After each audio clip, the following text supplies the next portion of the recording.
Hey guys, welcome to our channel. In today's video is we're gonna learn about how to fix TikTok shop button missing. So if you're actually not seeing the TikTok shop button onto your device, so this is the step-by-step guide for you. So as you can see, we're currently in to our TikTok shop and we have the shop button in here. So if this is not showing onto your end, there might be several reasons why you're not seeing this.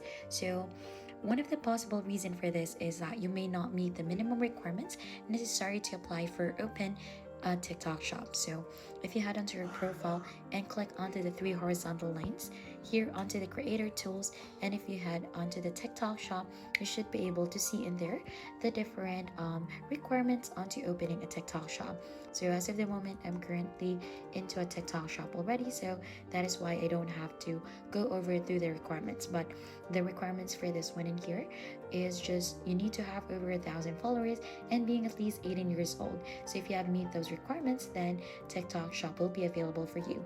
So another potential cause for this one is an updated app. So if you have still did not updated your app yet, so you need to go ahead and try to go onto your app store or your Play Store onto your device, check if there is an update button, and if it did have an update button, just click onto it, so that might fix the issue. And that's just basically it onto fixing TikTok shop button missing onto your device. And if you think this has been helpful, don't forget to hit the like, subscribe, and we'll see you on to our next video.